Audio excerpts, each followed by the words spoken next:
Here we see the production company logo.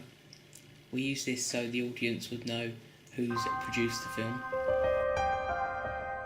We've also used the studio company logo. We've done this to once again show the audience that who's produced and studioed it. The next few shots show happy memories from just normal families having fun. We've used this to establish an equilibrium within our trailer and show the audience how everything's meant to be.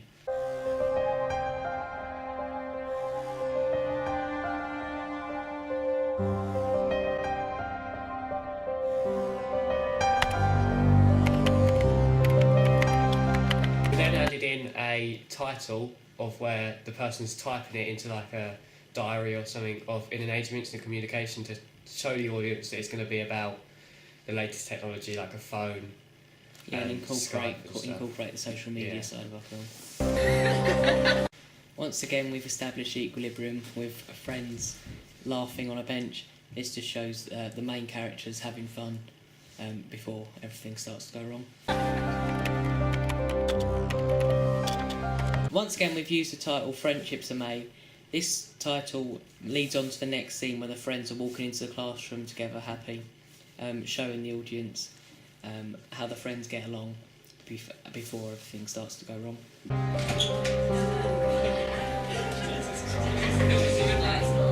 This long shot shows the friends walking into the classroom. This tells the audience that they're all getting along and walking into the classroom together. We then included the title of And Destroyed to show how it can all fall apart in a moment. Yeah, and it creates the dramatic effect. Hey guys, welcome back. Today we're going to be reporting the local news. This shot shows Ben Smith, our main character, reporting the local news on YouTube. This is a significant part of our film as this is how Ben starts to get bullied and shows the audience that he wants to start reporting his own news. Sitting hall area. In this mid shot we've used editing to show the three friends texting each other talking about Ben and how his YouTube video was like rubbish.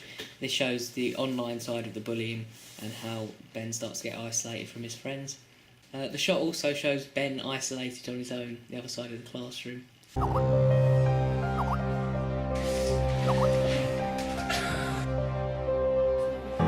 Here we see a low-angled close-up of the character Ben Smith looking up at the anti-bullying sign, which suggests that he's upset because he is being bullied, so perhaps he wants to look out for someone. No, reach out to someone.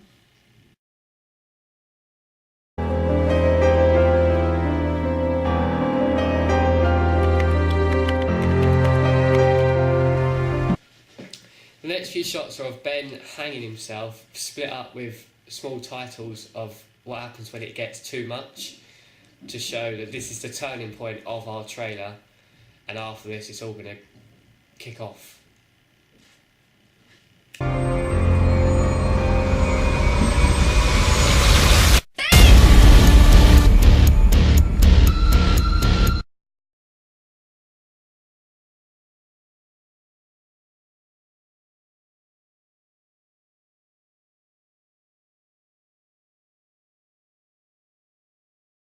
The next shot shows the three friends at Ben's grave. The music starts to get more intense, suggesting there's an increased pace after the turning point. Here we see a close-up of one of the main characters on Skype looking extremely shocked because something has happened. And in the corner we see a close-up of her friend on Skype because something has happened. She also looks very shocked.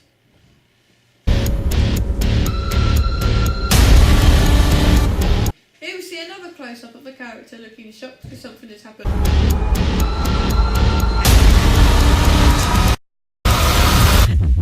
We use fast-paced editing for these next few shots to increase the pace and make the audience even more into the film and wondering what's going to happen next. Here we see the camera zooming in to a mid-shot of the antagonist. We decided to use a bright light to light up the mask to make it even more mysterious as to who the person is. We then see a mid shot of one of the main characters on Skype where the lights turn off mysteriously and they look very shocked. This creates a more dramatic effect. The next shot is a mid shot of one of the main characters on Skype once again. The lights have also been turned out, which is building up to the intense ending.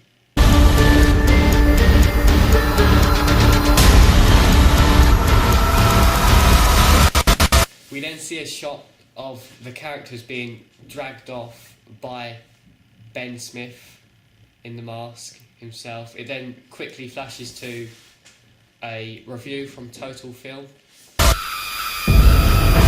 Once again, another main character is being dragged out of their room, and another review comes up. This has been done to break up the reviews, but still keep the suspense that was being built before.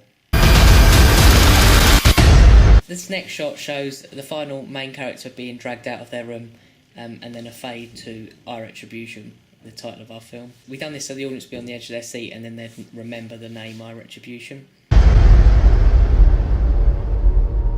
We then see, after the title fades in, the slogan of Lost Control, No Escape fades in, to leave a lasting impact of the slogan on the audience. Yeah, we used Lost Control, No Escape because we wanted to incorporate social media, that's like technology side of things, into at the end of our trailer.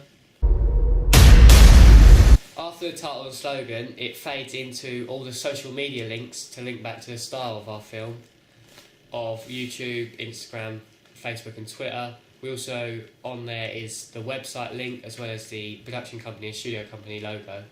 Yeah, we wanted to put coming soon so it wasn't as specific and to keep the mystery side of the film. This is our final dramatic shot. It shows the camera panning from one of the main characters on their laptop to the window where the antagonist is. This final dramatic shot helps show the audience that the antagonist is right by them, which creates a lot of suspense and brings back that terrifying horror part of our trailer. Yeah, and it leaves a lasting effect on the audience.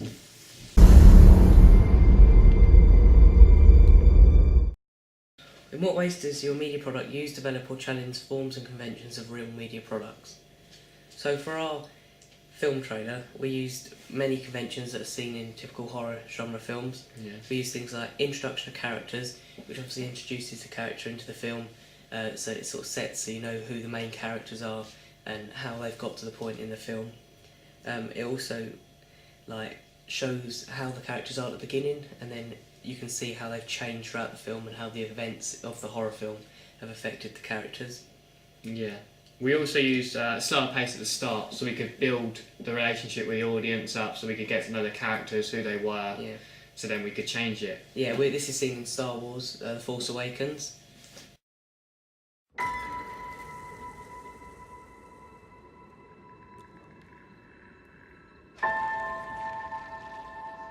Who are you?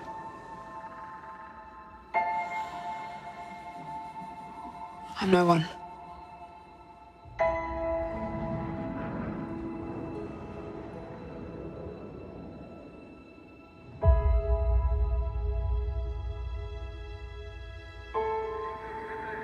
I was raised to do one thing. But I've got nothing to fight for.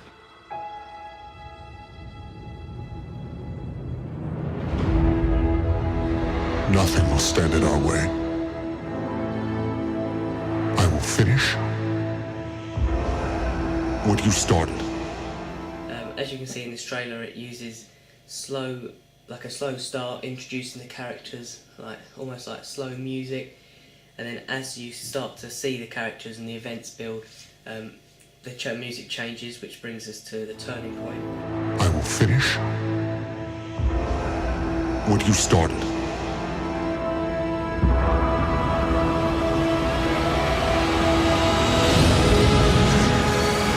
There are stories about what happened. It's true.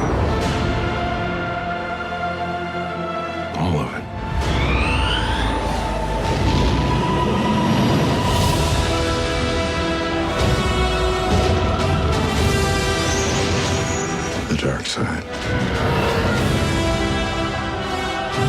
Jedi.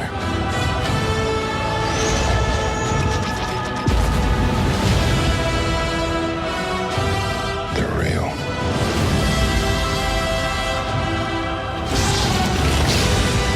The Force. It's calling to you.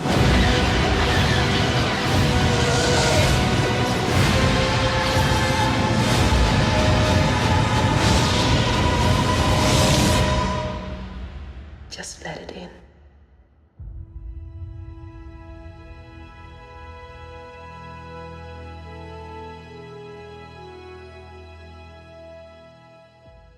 Which brings us to the turning point, which we also used. Yeah, which in our film is when obviously you as the main character Yeah. like, hangs himself and your mum runs in.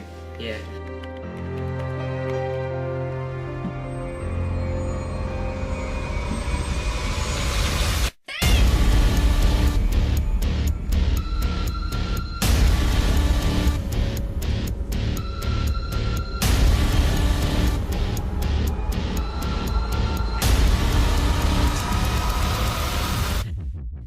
A lot of trailers use this for the horror convention because it just sort of slowly introduces it with some eerie music, and then all of a sudden, like, the bad events happen and it all starts to go down.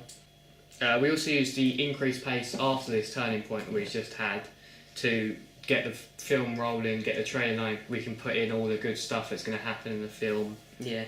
And we also included a narrative throughout our trailer, which is also seen in Star Wars, but sometimes they use voice and sometimes they use text. We thought we'd use the text as our narrative. Where it's typing, he's types. typing it like a diary or something he's writing Yeah, up. it makes it like relate to the social media side of our horror film, and we thought it'd just be a lot more effective than a voice, because you don't really sit with horror. They like to keep everyone's voices and identities like quiet until you go and watch the film.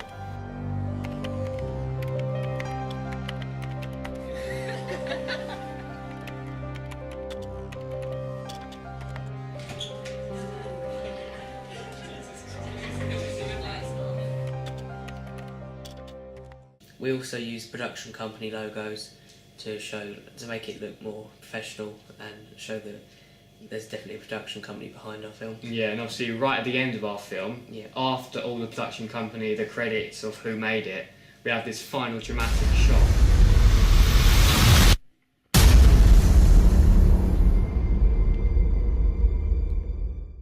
Which is seen quite often in horror films, because there's one in Poltergeist, and it shows the girl being dragged up the stairs, which it's like when the audience finally thinks it's all over and they've seen all the horror, it just makes it even more scary, and especially as they used a child. So we thought using like a teenager sitting in the room on their laptop would make it a lot more like scary and effective. Yeah, we also use lots of genre conventions. Obviously our genre for our film is horror, so we use the genre conventions like jump scares. Yeah. For example, right at the end of the film, with that final dramatic shot, he runs away and then it pans back to me. Yeah, and you didn't even know what happened. Yeah, I didn't know what happened So because I it wasn't makes looking it out the a lot window. more, Yeah. like, yeah. We also use fast-paced editing, which is obviously seen in the horror films quite a lot, because it like shows all the different scenes put together really fast, and it makes it more like tense, and no one really knows what's going on. It's slightly distorted and all that. We also use dramatic music to go along with this, which is also a typical horror convention. The slow music built up, and then this music comes in. It makes it a lot more Yeah, scary. we use two different tracks and, for our dramatic. film. As when the turning point comes on, the track changes to a more dramatic sound where it's like got bass and stuff. Yeah.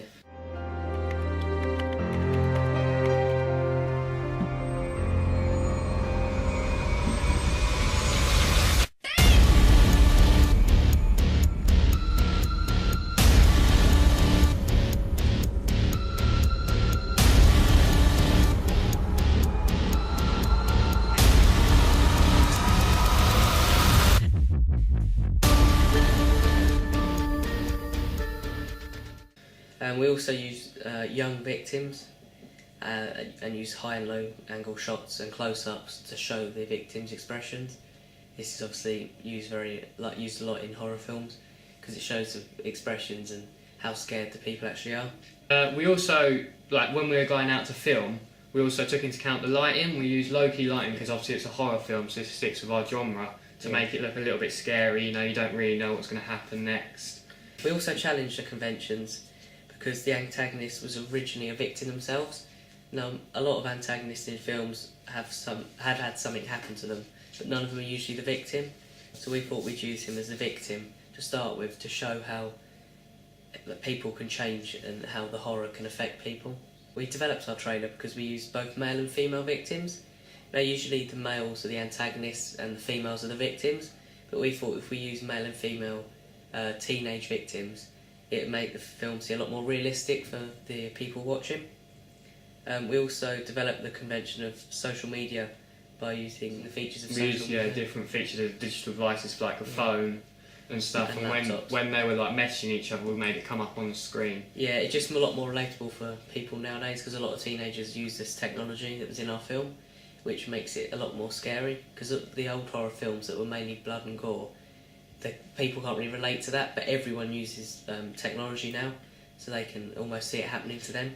Yeah, and also obviously we have our slogan, which is "Lose Control, Not Escape," which links in with our social media horror because obviously it uses the keyboard shortcuts of escape and control.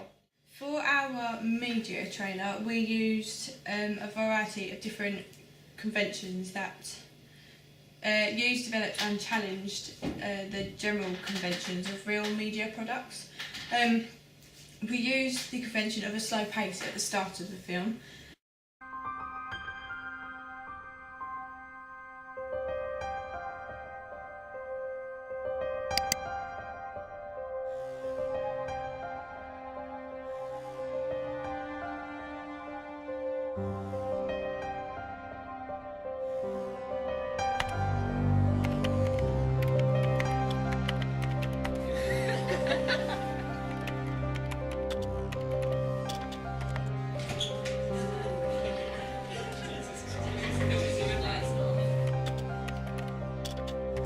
Hey guys, welcome back. Today I'm going to be reporting the local news in the City Hall area.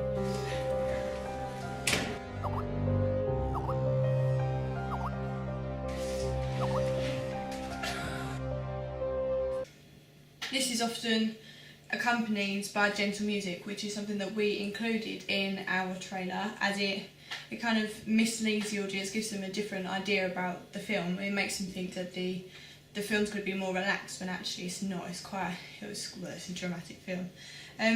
We also used an increased pace in the film. This is after the turning point of the trailer, which then shows the audience what the film is really about. It shows them how dramatic it is. This is normally, well, in our case, it's a combination of short takes which reveal small parts of the film, but key parts of the film.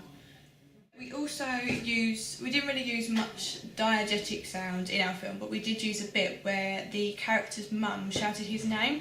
That kind of creates a bit of suspense, because throughout the film, not having used much dialogue, as the audience, they have more time to think on their own. They have a better chance of thinking what they think might happen, basically.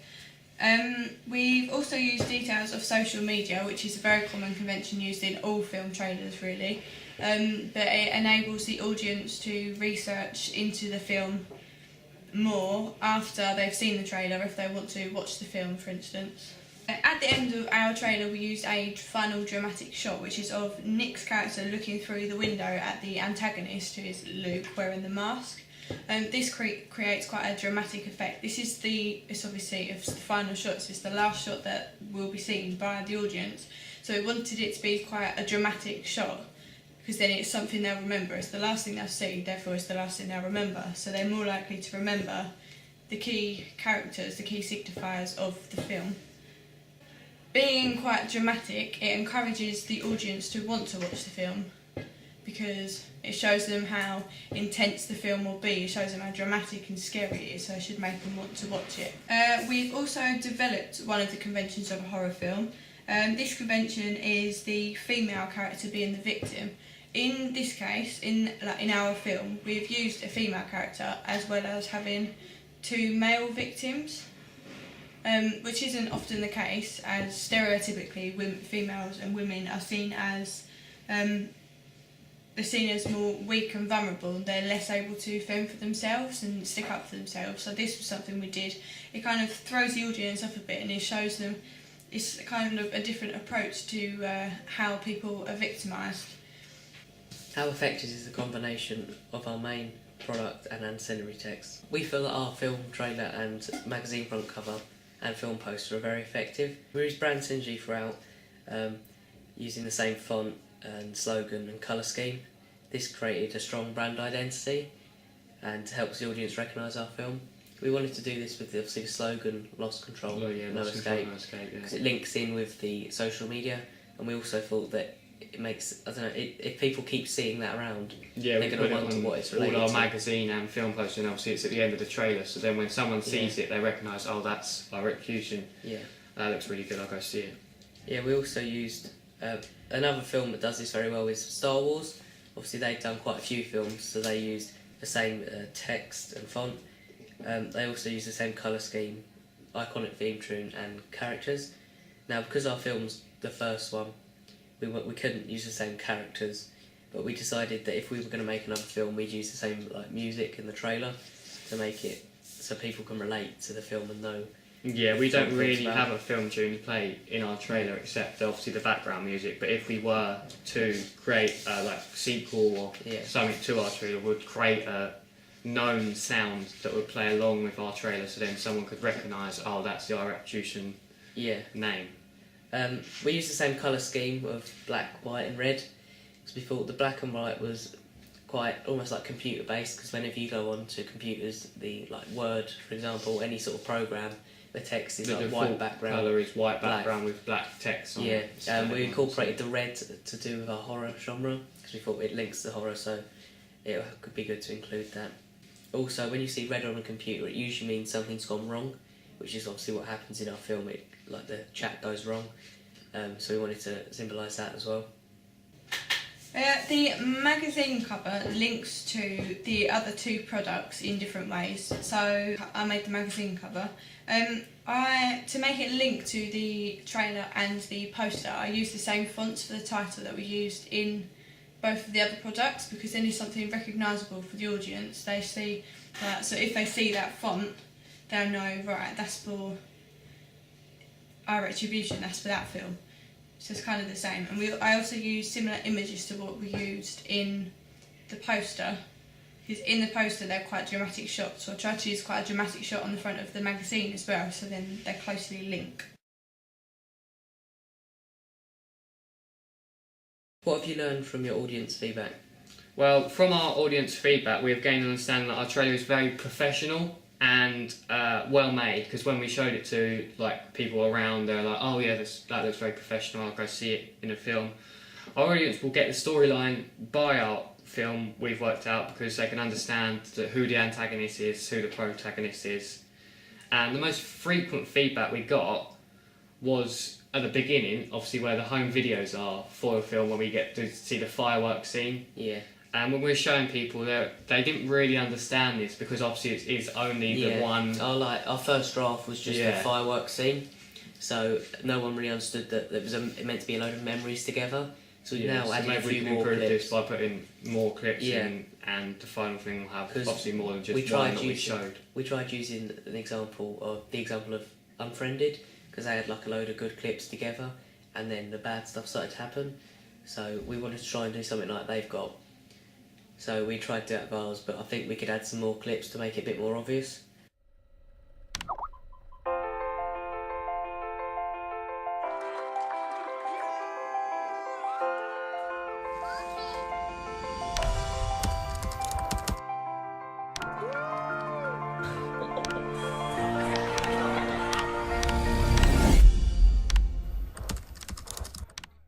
We also found that our film trailer and our film poster and magazine needed a few things improving, like the main image, because originally the main image was just a photo and it didn't really seem very scary, because it was just people with phones and someone in a mask. Yeah, there was no like real depth or anything telling you, oh, this guy's the bad guy from our film poster. You just saw obviously the three people on the poster, so we had to change this when we got our feedback. A lot of people we got feedback from said the Lost Control No Escape was very good because it helped create the aspect of social media in our brand. Yeah.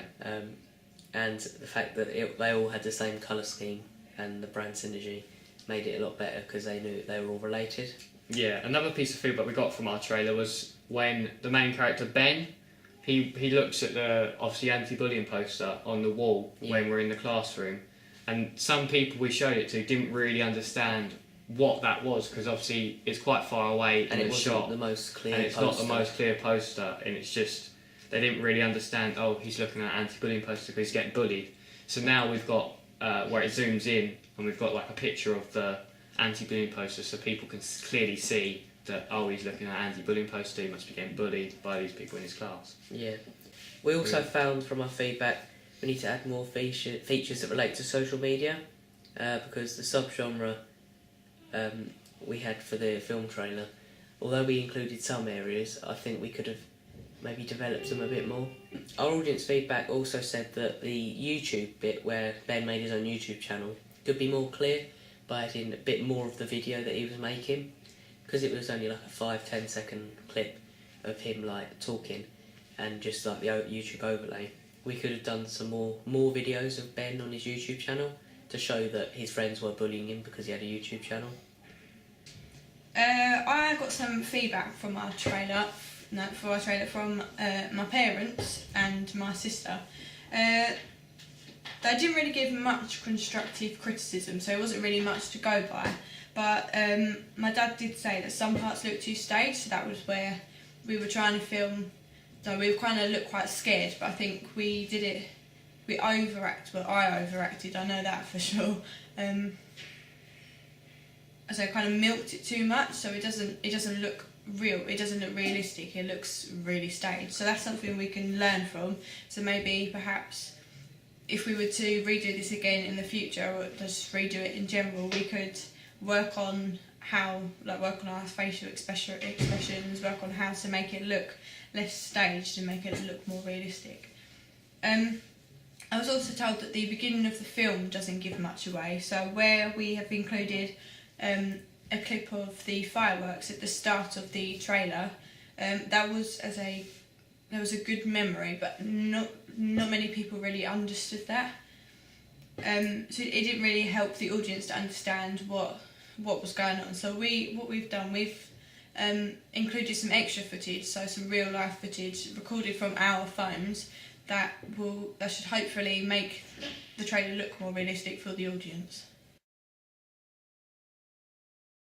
How did you use media technologies in the construction of research, planning and evaluation stages? Well, we used a variety of different techniques for the research and planning, obviously, in our long PowerPoint that we created to get the ideas together for our production. Some of the features we included were obviously video clips. Throughout the PowerPoint, we had, for example, the task where we had to analyse the film trailer. We had small clips that could help our analysis. Say if it was talking about something in the trailer, we'd have a little clip Of the where trailer. that happens in the trailer to get. It just sort of made the audience like more Yeah. interested, and it like showed the example rather than just talking about it. Along with this, we also used audio clips, which done the same sort of effect, but when we were talking about the sound and things like that and how it affected the actual trailer, if we just wanted the sound on its own, we'd use the audio clips. Yeah, we also used a lot of screenshots. For example, when we're in-depth analysing the task, we obviously screenshotted every single shot in that film. So then we could break it down, see what shot type it was, see what was happening in the shot. Yeah, same with like the images. We used images to show certain like movements, camera movements, or the camera work that was used, like a close-up or a mid-shot. Rather than a video, it'd show exactly that shot we wanted people to see. This year, obviously, we used different software for editing our evaluation and production. This software, I feel, was more easier for me to use. I don't know how you feel. Yeah, I felt that this software was a lot more easy. I knew the different effects compared to last year. and because it was on a laptop, Obviously, yeah, we had our laptops, We we could, could edit it whenever we want. Obviously, Yeah. we have more time now, so we because could can get take it home. we could get feedback from like different people and then edit it just after we've seen them. So it was a lot more easy to. It was a lot Yeah. easier to do. We used a wide range of different techniques in our evaluation and production, as we used the animated text in our production where it's typing, Yeah. and we also used different transitions, for example the fade. Although we had a lot of cuts in our film show, we used a lot of fades to blend it in much easier, to make it a bit, easier and on the especially eye. the slow paced start, Yeah. blending it all in. These are light effects we didn't use last year, so I think it gave it a bit more of the horror feel, where it's really slow to start with, and then obviously fast paced. For editing, we also used a lot of Photoshop, more Photoshop than we did last year, as we also had to create the film poster and film magazine. Yeah. For this, we used a lot more different complex Photoshop features, for example, the blending modes of the background to get the antagonist just to show a little bit, and we also used the different brushes. For example, we put a little bit of smoke in the background using Yeah. a brush. We also done a lot more music editing this year, trying to make it all like slow at the beginning and then fit in at the end. For the film poster and film magazine, we decided that we would take the photos using the green screen, Yeah. because this meant we could easily manipulate them. We could take out the background, so we don't have to like crop anything out. Yeah, we could put whatever we want in the background and make them really what we wanted the film poster and film magazine to look like. Yeah, it was a lot easier to cut them out using different tools rather than trying to get rid of the background. Yeah, it made them look a lot more Right, professional, right. because obviously the background just wasn't there, so we could just Yeah. take it out. We didn't have to have there's like a little mark or something on the thing. We also paid a lot more attention to lighting this year, making sure that, because we were using the green screen, you have to have good lighting. So we made sure all the lighting was good and the camera settings were alright. Because last year sometimes the camera settings weren't very didn't work Yeah, very some well of our shots with were the like lighting. orange. So some were orange and then some were bright white. So this year we made sure it was all like the same sort of colour, and the lighting was good in each of the shots. Even if we were trying to do like a dark scene, we made sure you could still see the characters well. For example, like with the laptops, when the lights got turned out, we made sure the laptops were facing at an angle to make it seem quite eerie, but still be able Yeah, to so see the their light was face. shining on the face, Yeah. and that's like all you could see in that shot. Yeah, we made sure we had like quite a blank sort of white document open, so it really shone in their face. Because if you had like a dark background, it wouldn't have been as effective. So we made sure the light was really in their face. We also used different cameras for different things. For example, when we were taking photos for the shots, we made sure we used like a different camera to film in because it was better quality. We also used other software, like Adobe Flash, we used Adobe Flash for the animations at the start, the Yeah. production company logos, the studio company logos. We didn't do this last year. No, So we used just static ones. It made it a lot more like professional looking, because whenever you see production company logos, there's some sort of animation, and if they were just still, it wouldn't have been as Yeah, effective. it made it look a lot more professional and real. And I also used Adobe After Effects to create that intro where the mouse comes over and the play Clicks button and play starts, So, and that's the start of our trailer. yeah, we used a lot more like programs this year to make different features and that stuff, and I think we paid a lot more attention to the little details, making it a lot more professional, which obviously came across when we had audience feedback, when people said it looked professional.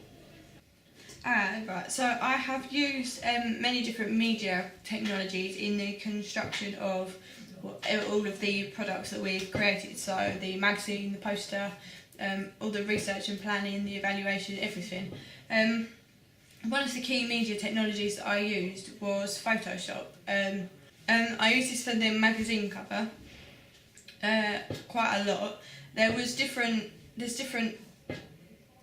different functions on Photoshop that I used, but to help me use Photoshop I also used the green screen technology. So by using the green screen it's easier to select the background, and that was something that I wanted to do a lot. I had to delete the backgrounds of images to put them onto my magazine. So I used one of the most common tools that I used on Photoshop was the quick selection tool, which obviously selected the colour that I wanted it to select, in this case being green, and it enabled me to insert a background that would look good on the magazine. We also used home videos which were captured on our phones. So this was for the beginning of the trailer. I had a couple of videos from my phone, from past events, from my own experiences that were good experiences, to make it look like quite a happy time to be in, you know, quite a happy place and everything. That was included at the beginning of our trailer. I had to use the cropping function quite a lot on Photoshop, obviously to help choose the size of my images as well. Cut out certain parts of the image, so if I thought that there was one bit that looked more dramatic or more scary than another bit, then I'd include that bit, kind of thing.